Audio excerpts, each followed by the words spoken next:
నమస్తే రమ్మగారు. నమస్తే జయ. రమ్మగారు, మార్గశిర మాసం మొత్తం కూడా విష్ణుని పూజిస్తాం, విష్ణుని ఆరాధిస్తాం, విష్ణు సహస్రనామాలు చదువుకోవాలి.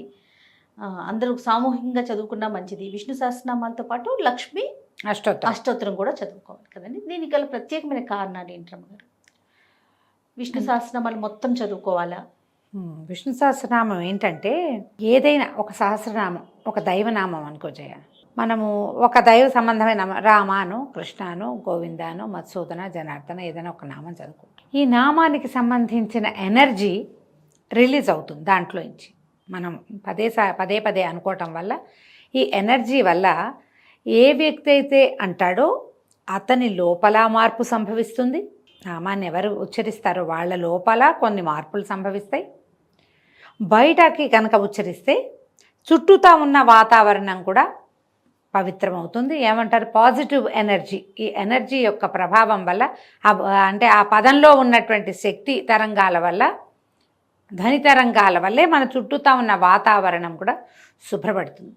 మనుషులకి, వ్యక్తులకి ఆరా అంటాం. మన చుట్టూతా ఒక కాంతి వలయం ఉంటుంది, ప్రతి వాళ్ళకి ఉంటుంది. ఒక్కొక్కళ్ళు మొహం చూడంగానే సామాన్యంగా ఉన్న, ముక్కు మొహం మామూలుగా ఉన్న భలే ఆకర్షణీయంగా ఉంటారు. వాళ్ళ ఆరాలో ఉందన్నమాట. వాళ్ళ చుట్టూతా ఉన్న కంటే ఉన్నటువంటి కాంతి వలయంలో ఉన్నది ఆ శక్తి. ఆకర్షించగలిగే శక్తి ఆ కాంతి వలయంలో ఉంటుంది. ఆరా అంటాం ఇంగ్లీష్లో. ఈ ఆరా ఎప్పుడు మనము ఇలాంటిది మంచి పదాలు, దైవ సంబంధమైన నామాలు ఉచ్చరిస్తూ ఉంటే ఆరాలో ఉన్న నెగిటివ్ ఫోర్సెస్ పోతాయి. ఆరా పుల్ చేయబడుతుంది, అంటే లాగబడుతుంది. మనకి దగ్గరగా కొంచెం ఇంత దూరంలో ఉంటుంది, అది ఇట్లా విస్తరిస్తుంది. ఈ ఆరా విస్తరించడం వల్ల ఏమవుతుంది, జనాకర్షణ పెరుగుతుంది, ప్రజలు మనకి ఆకర్షితులవుతారు. దీంతోపాటు నెగిటివ్ ఎనర్జీ ఏది మన దగ్గరికి రాదు. నెగిటివ్ ఎనర్జీస్కి మనం లోబడం, మనము అందులోకి వెళ్ళం, ఏది మన మీద పడదు. దీనివల్ల ఏమవుతుంది, మనం పూర్తిగా సరి అయిన మానవుడిగా ప్రవర్తించగలుగుతాం. మానవ లక్షణాలు కొన్ని ఉన్నాయా, మృగ లక్షణాలు కొన్ని ఉన్నాయి. మనుషులు మృగాలుగా మారిపోయే అవకాశం ఎక్కువ.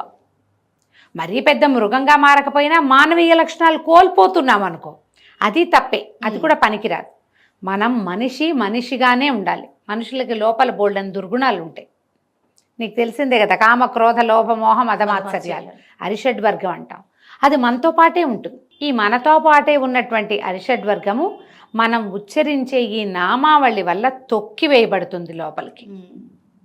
అది పైకి రాదు. అది ఎప్పుడైతే అవి పైకి రాకుండా ఉంటాయో మనం మనుషులుగా మరింతగా ప్రూవ్ అవుతూ ఉంటాం, మరింత మనుషులుగా ఉంటాం. అట్లా ఉన్నవాడే మర్యాద పురుషోత్తముడైన భగవంతుడు రాముడు. అరిషడ్వర్గం రానివల ఆయన దగ్గరికి.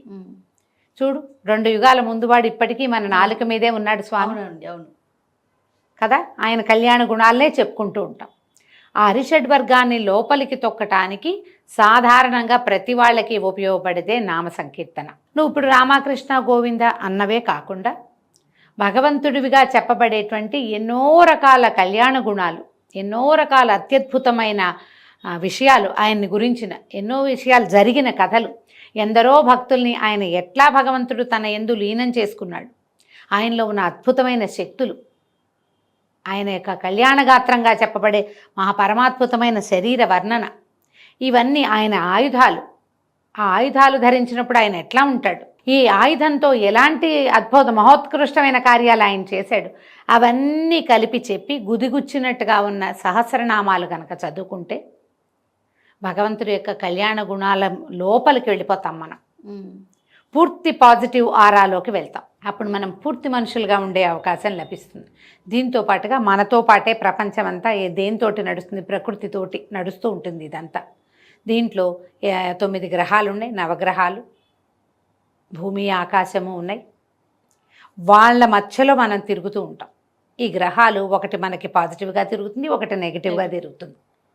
ఒక్కొక్కటి ఎదురొస్తే మనకి ఏదైనా ఇబ్బంది రావచ్చు, ఒక్కొక్కటి వెనక్కి వెళ్తే మనం ఇబ్బందుల్లో పడవచ్చు, ఒకటి ముందుకు వస్తే మనకి ఏదైనా కొత్తది రావచ్చు.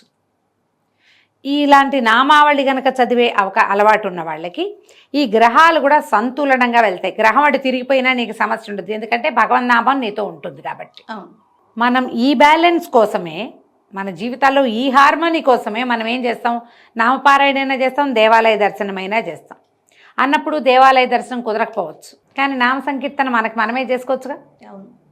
ఒకటి చిన్న చిన్న నామాలు కాకుండా మాలలుగా ఉన్నటువంటి చక్కగా వరుసగా మొదలుపెట్టి చెప్పబడినటువంటి నామాలు చదువుకుంటే విశేషమైన ఫలితం లభిస్తుంది. అందుకని సహస్రనామం చెప్పబడింది.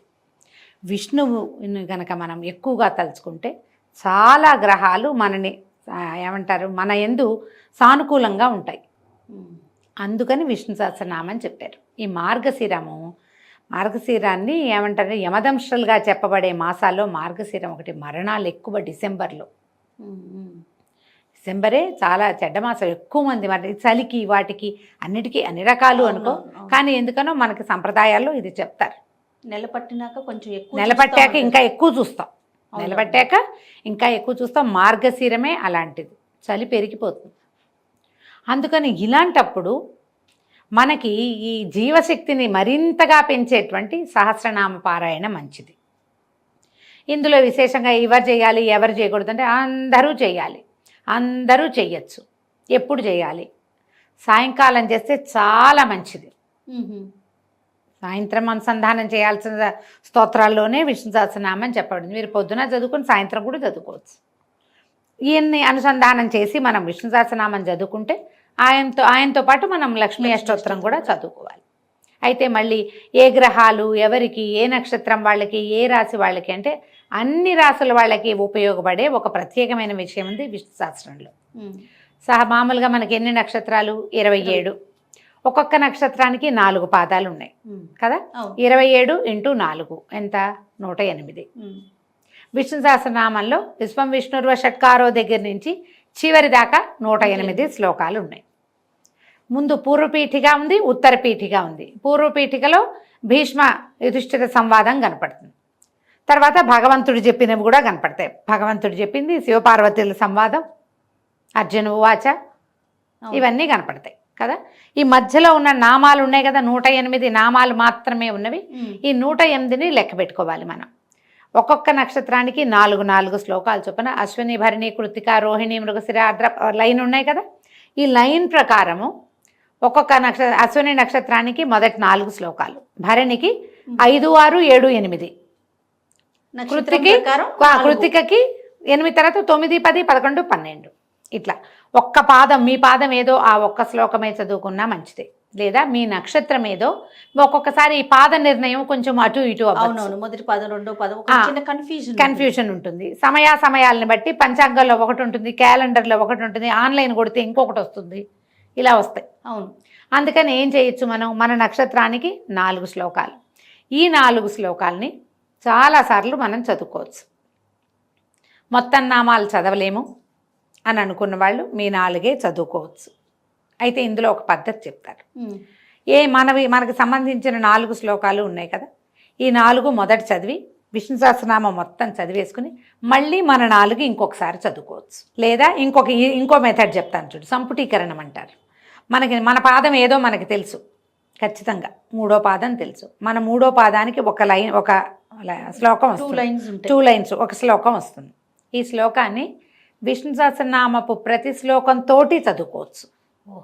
ముందు మనది, తర్వాత సహస్రనామల విష్ణుర్వ షట్కారో భూత భవ్య భవత్ ప్రభు భూత కృద్భూత పృద్భావో భూతాత్మా భూత భావన అన్నామా.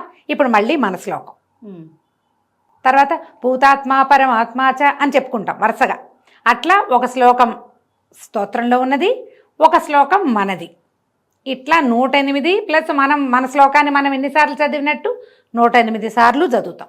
దీంతో పాటు చదువుతాం కదా, మొదలు పెడతాం, ఒకసారి ఎక్స్ట్రా కూడా వస్తుంది. ఇలా దీన్ని సంపుటీకరణం అంటారు. ఈ విధానంలో మనం చదువుకోవచ్చు.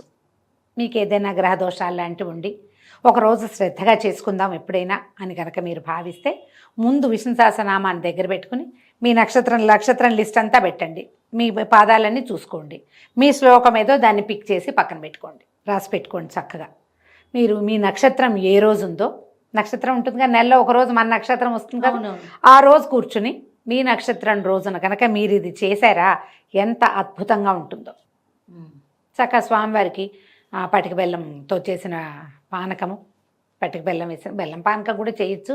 ఏమిటో నాకు ఆ పటిక బెల్లం అలవాటు, అందుకని అదే చెప్తున్నాను. పానకము, వడపప్పు, కొబ్బరికాయ కొట్టండి, కాసిన అరటిపళ్ళు పెట్టండి, కుదిరితే చక్కగా కొంచెం చక్కెర పొంగులో దద్దోజనమో చేసి నివేదన చేయండి. ప్రతి నెల చేసుకోవచ్చు ఇట్లా మనం ఎవ్రీ మంత్ రోజు మన నక్షత్రం రోజున. ఇంత చేయలేమంటే 4 శ్లోకాలు తీసుకున్నాక ఆ 4 శ్లోకాలు చదువుకోండి, విష్ణు సహస్రనామం చదువుకోండి, మళ్ళీ మీ 4 శ్లోకాలు చదవండి.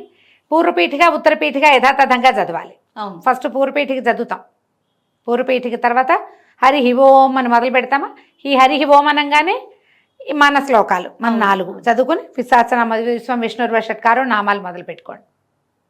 చివరికి మళ్ళీ ఉత్తరపీఠిక ఇతీదం కీర్తనీయస్య కేశవస్య మహాత్మనః చెప్పాలి కదా ఉత్తరపీఠిక. దానికి ముందు మన 4 శ్లోకాలు చదివేసుకుని అప్పుడు ఇతీదం కీర్తనీయస్య చెప్పుకోండి. ఇలా ఉత్తరపీఠిక కూడా మొత్తం చదివేసుకోవాలి. నెలలో ఒక్కరోజు మీ నక్షత్రం రోజున ఈ పని చేయండి. పిల్లలకి అలవాటు చేయండి. స్త్రీలు పురుషులు పెద్దవారు చిన్నవారు ఏ తేడా లేదు. సమస్తమైన వాళ్ళు మాకు అది లేదు మేము చెయ్యొచ్చా అడగద్దు, అందరూ చేసుకోవచ్చు. అందరూ శుచిగా శుభ్రంగా ఈ రోజున మీ పుట్టినరోజు నాడు చేసుకోవచ్చు, పెళ్లి రోజు నాడు చేసుకోవచ్చు, నక్షత్రం రోజున చేసుకోవచ్చు. ఏదైనా ఒక పర్వదినంలో ఇప్పుడు చేయాలని భావిస్తున్నామంటే లక్షణంగా చేసుకోవచ్చు. ఆలోచించి ప్లాన్ చేసుకుని చేసుకోండి. అందరికీ విష్ణు సహస్రనామం వచ్చు, చాలామందికి వచ్చు, అందరికీ వచ్చు అన్నాను నేను, చాలామందికి వచ్చు.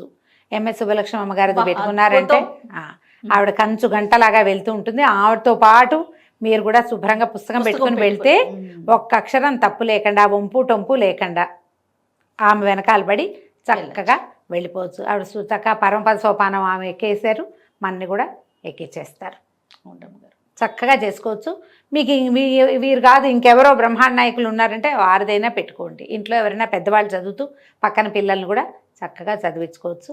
మన శ్లోకాలు ఏమిటి అనేది సెలెక్ట్ చేసి పక్కకు పెట్టుకుంటే మీరు అది నిత్యం చేసుకోవటానికి కూడా బాగుంటుంది. రోజు చేసుకోవచ్చు. ప్రతిరోజు మన పూజా విధానం ఇదంతా చేయలేమనుకోండి, చేసుకోవచ్చు. ఇదంతా చేయలేము, విష్ణు సహస్రనామం చేసే సమయం ఉండదండి, కూర్చోలేము, ఏదో చెప్తారు, చదవలేము, పుస్తకం కావాలి, పుస్తకం పెట్టుకునే సమయం ఉండదు. సమయాల భావం కదా. అందుకని మీరేం చేయొచ్చు, విష్ణు సంబంధమైన ఒక స్తోత్రం ఏం తీసుకోవచ్చు. ఈ శ్లోకాల్లోనే మన ఇది ఉంది కదా, విష్ణు సంబంధమైన శ్లోకం ఉంది కదా, శాంతాకారం భుజగసేనం పద్మనాభం సురేశం, ఆ శ్లోకం చెప్పుకోండి. ఈ 4 శ్లోకాలు చెప్పుకోండి నెంబర్ ఆఫ్ టైమ్స్. మీరు 11 సార్లు, 9, 11, 21, 40 సార్లు చేస్తారా చేసుకోండి. తర్వాత శ్రీరామ రామ రామేతి రమే రామే మనోరమే సహస్రనామ తత్తుల్యం రామనామవరాననే దీంతో ఎండ్ చేసుకోండి. పరమేశ్వరుడు చెప్పినటువంటి రామనామవరానన శ్లోకాన్ని చెప్పుకోండి. ఈ చిన్న బంచు రోజు అలవాటు చేసుకోండి, పిల్లలకి నేర్పించండి, మహత్తరమైన ప్రయోజనాన్ని ఇస్తుంది. మొత్తం చదివారా సూపర్, ఎప్పుడైనా ఒకసారి చదువుకోండి. ఇంత చేయగలమంటే ఈ కాస్త బంచు ఏ పిల్లలకి ఆ పిల్లలకి వాళ్ళ నక్షత్రానికి ఆ 4 శ్లోకాలు, ముందు శాంతాకారం, తర్వాత శ్రీరామరామ రామేది, ఎన్నైనాయి 4, 1, 5 + 1 6 శ్లోకాలు రోజు చేస్తే నక్షత్ర శాంతి అమోఘంగా జరుగుతుంది. ఈ మార్గశిర మాసంలో చేస్తే అత్యద్భుతంగా ఉంటుంది. మీకు ఏది అవకాశం కుదిరితే ఎన్ని పద్ధతులు చెప్పాను ఏదైనా చేసుకోండి తప్పకుండా. ఏది ఏమైనా మార్గశిరంలో మొదలు పెట్టడం అంతే. అంతేనా రమ్మగారు? అంతే. నమస్తే. నమస్తే జయ.